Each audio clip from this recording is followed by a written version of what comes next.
Radio Raheem here with the Desert Storm. Timothy Bradley taking on Manny Pacquiao on April 9th. I wouldn't be the same fighter that, when I fought him the first time. Completely different. You heard it from Manny. He said, I'm stronger, I'm smarter now, more experienced. It's true. It's true. And now it's going to be even better this time around. So I understand everybody. I understand that everybody's going to be, with Manny Pacquiao. He has a lot of great fans, and, he's paid his dues, and, he's a great, tremendous fighter. But, little guy from Palm Springs, I'm letting y'all know, watch out. Just watch out. And he's confident. He's confident. He's one of the best fighters of this era, this generation. So he's super confident, as he should be. But I'm very confident. I'm very relaxed, very poised. This is nothing. The first time around it was different. The media is what made it nerve-wracking.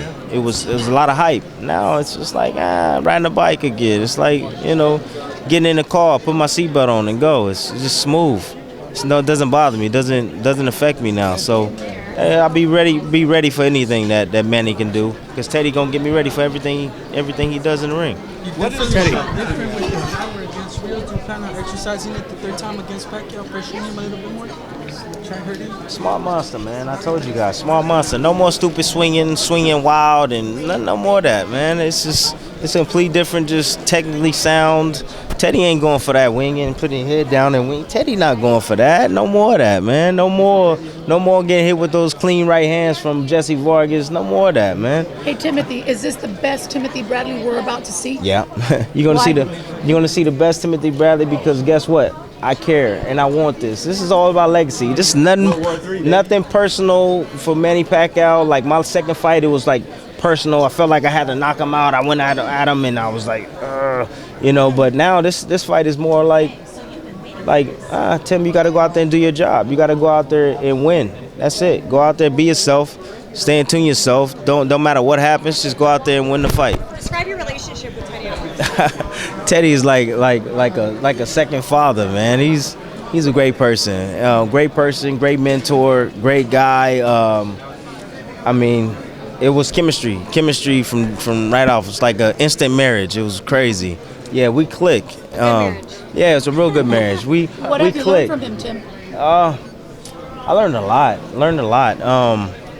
I learned that I think I want to say, like, the main thing with Teddy is be a man of your word. So whatever you say you're gonna do it. There's not a lot of men out there like that, and that's a big thing for Teddy. If you go back on your word, he's like, no, done. You're done. We're done. What techniques in boxing? One at a time, guys. One at a time. No, listen, the techniques, there's nobody in boxing that does the techniques that Teddy does. No one. What are they? One, just give us one. It's just, man, listen. I'm going to give you this. I'm going to give you this right now, all right? Most people don't really realize that the jab is a shot that sets up big punches, all right? And it keeps your opponents off balance. But not a lot of fighters know when to throw a jab. They don't know when. All right? So we're taught as fighters nowadays, it's okay to throw a jab going back. You're here, all right, make sure you double jab going back. It's not okay. It's not okay doing that. It's not okay jabbing from this range. It's not okay jabbing from this range. You want to know why it's not okay jabbing from this range? Because, it's susceptible to get hit with a counter. Because guess what? You're here, and guess what? His hand is there. Look at the distance. You can get countered right away. But if you step back, get back, Chris. Get back. But if you step back here and you shoot your jab from here and you out, guess what? That counter can't touch me. So that's one thing that I learned from Tim, can I get you this camera over here? a lot of fighters understand. Tim, can I get you over here?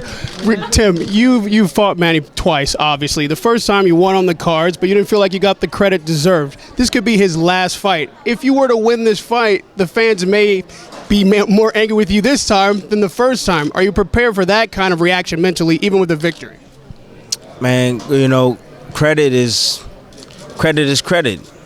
Doesn't bother me, man. Like I told you, I don't need credit. I got cash. I don't need credit. I'm good. I got my family. I'm good, man. I've never gotten credit in my career.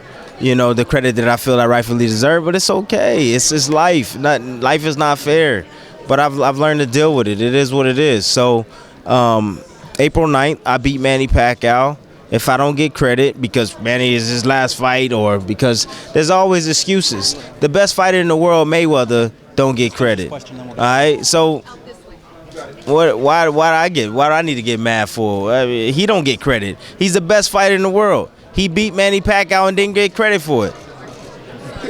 So I don't expect anything different. You say it's not fair world. Well, Manny's coming off a surgery. We don't know how strong that shoulder is. Is that an injury that you'll target until he can prove that it's 100%? I think the answer would be, what would you do? I'm not a fighter. What would you do? Come on, let's think here. Now, you smart guy. What would you do? Think about that. What would you do?